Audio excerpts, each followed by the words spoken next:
Standing up in McKinney, this is According to Callus, episode 409, coming to you on the 3rd of May. And what do you know? We're going to talk about today's Zeitgeist. You want to know what that means, where I'm going with that? You're just going to have to follow along. But before we get there, let me remind you, you can help me help you. Like, share, and subscribe to this here podcast. If you're feeling particularly motivated, you can rate and review this podcast. It's real simple. Go to your local podcast catcher and log in and subscribe. And when you're subscribed, you'll be given an opportunity to review or rate the show. Hey, and I know what you're thinking. Why?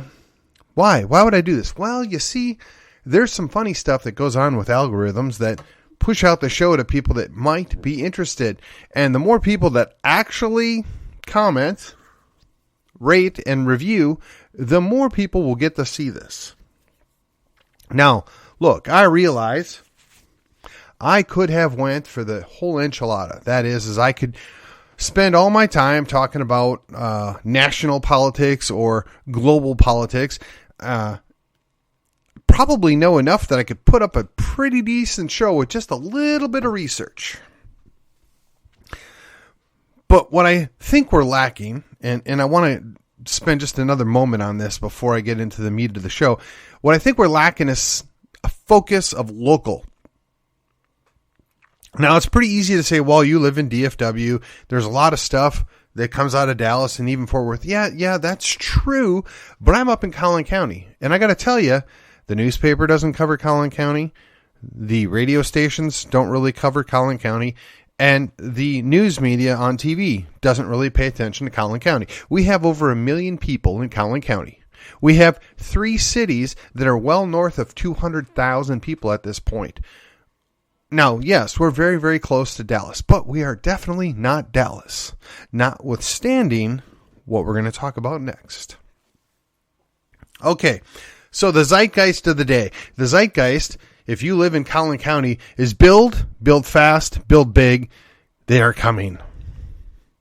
Yes, that's an overly simplified version of what's been going on for the last 10 to 15 years. If you look at the explosive growth of Collin County, it was driven in part by economic need, in part by relocations, and people just fleeing Dallas County for that matter. But we've picked up a whole lot of people from other states. Those other states have fallen into disarray for various reasons. It could be economic reasons, like that's how I got here over 25 years ago. It was a fallout of a company basically saying, we need to move to better pastures. Unfortunately, it didn't work out so well for them in the end, as they are kind of bankrupt. But they tried. They hung on for another 25 years. There are people that get here because they're incentivized to move here. Well, my company is going to get a better deal if they move their headquarters from California or some other state to Texas, and they're moving us. And unfortunately, I don't really want to move. I like California, and I think like a Californian. So I'm going to go there, and I'm going to bring all my California stuff with me. Those are not the ideal candidates to become Texians and Tejanos, but in fairness, the majority, a thin majority, but a majority of people that have relocated here from California do self-identify as Republicans, and they generally support conservative things.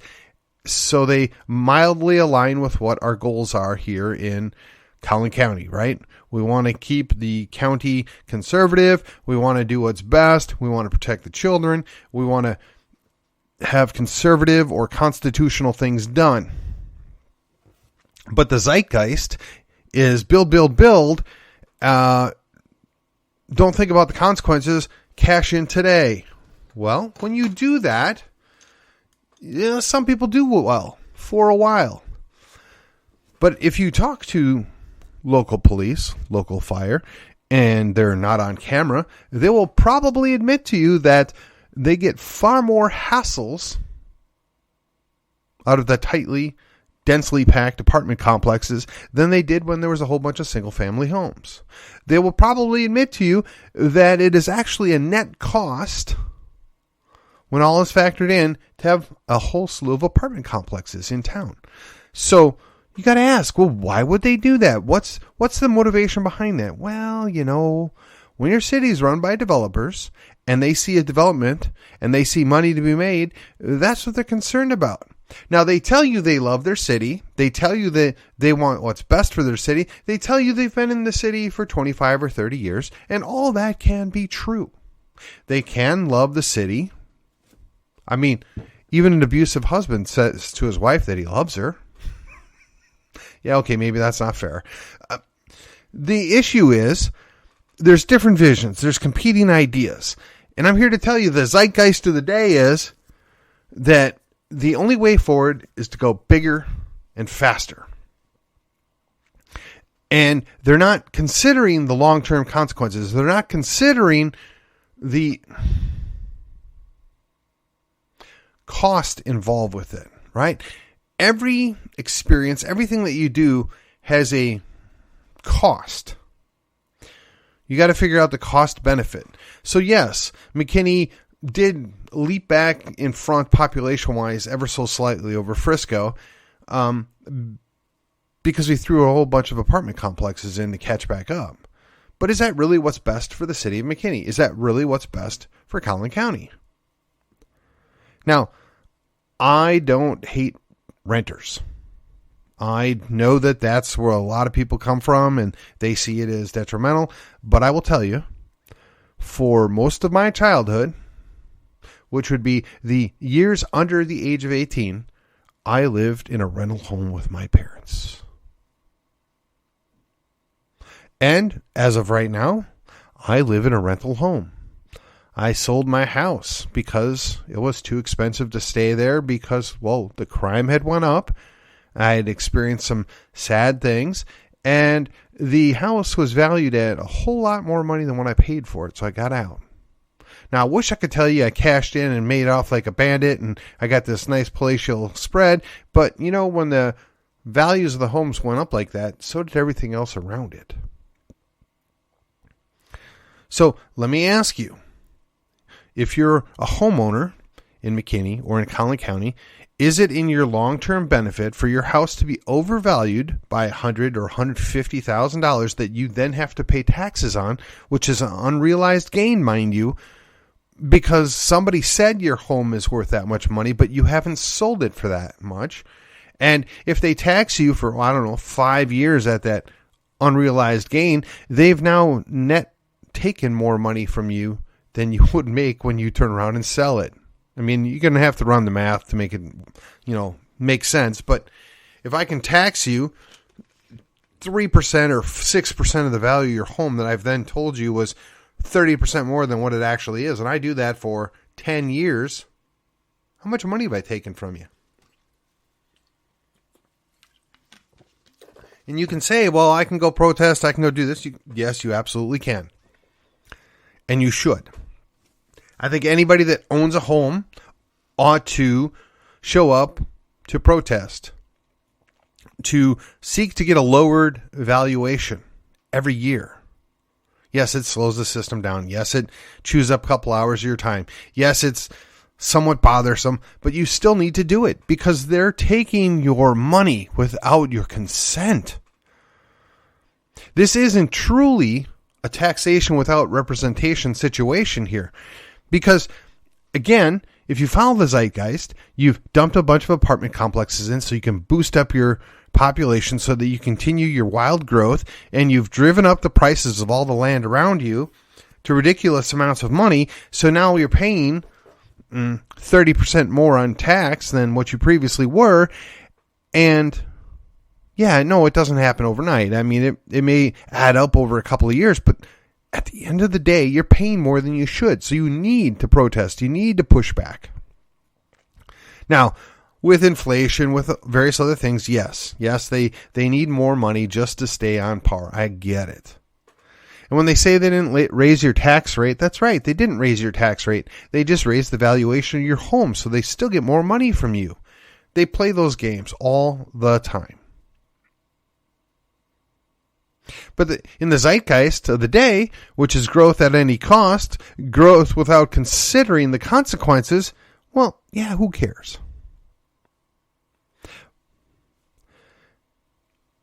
But you got to ask yourself, long term, if you plan on staying in the city or anywhere close by, is this something that can be sustained? Is this a good option? Is this something that's a reasonable thing to be doing and putting upon a population of people? I'm going to submit to you that it's not. I'm going to submit to you this is how we turn into Dallas. I'm going to submit to you that the people that are doing this don't share your values. They just don't. They're going to code it in niceties. They're going to code it in various other things. They may even throw social justice on it, but they're all lying to you. And you people that are actually concerned about social justice out there, they're lying to you too. They want you to all be subservient and dependent upon them. The big father government, they know what's best. They'll take care of you. Don't you worry. Don't question what I tell you. Don't do something that I didn't give you permission to do because I'm Big Daddy Government, and who are you to question me? If any of this sounds vaguely familiar, oh yes, there's a whole number of books that are written upon this theme. Yeah.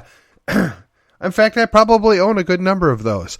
You know, the dystopian novel is a pretty prevalent genre, particularly in the sci-fi world, and it never quite is what it seems for those that agreed to go along with it.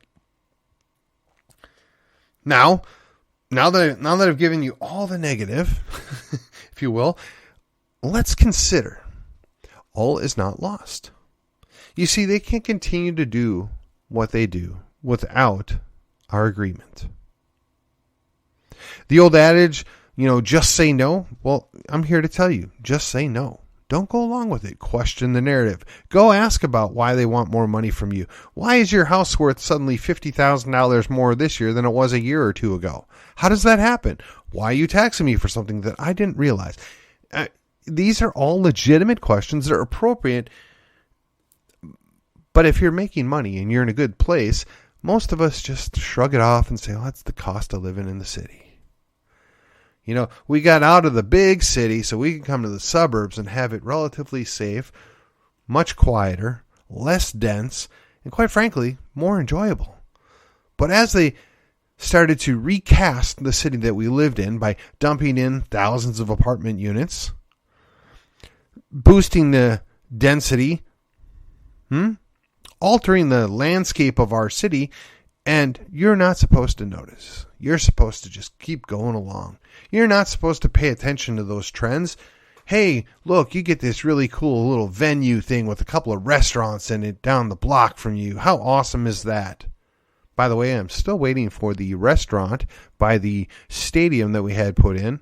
Where is that? And you could ask Mr. McDaniels, but he's finally retired and gone off in the sunset. But again, hey, we didn't had to have this $120 million stadium, because bigger is better. And man, look at this prime location we took up of what should have been commercial property on 121. But hey, don't worry about we're so much better. Oh, don't you feel good about yourself? Look, it's the zeitgeist of the day. You can't do anything about it. Everybody is on board with this. Don't question the narrative. Go along, good citizen. I mean, it's tiresome. It really is. But what are you going to do? I mean, WBAP doesn't give a rip about it. KILF doesn't give a rip about it. K-Sky doesn't even know we exist. Who cares is what they would say. We're only worried about what's going on in the big city. Okay, well, that's all well and good. But when there's almost 9 million people in the DFW Metroplex and more than 10% live in Collin County, maybe, just maybe, we ought to be worth a little of your time. Maybe you ought to consider what's going on up here. Maybe you ought to be a little more balanced. Just saying. Now, it would be nice if we had our own TV station. It would be even nicer if we had a radio station. And by a radio station, I need something that plays something other than meaningless pop or whatever Spanish language station is probably in town here. I'm talking about local radio. Yes, I know it's a strange thing. It really hasn't been around for a couple of decades, what with all the consolidation and such. But hey, they bought into the zeitgeist of the day as well, right? Bigger's better.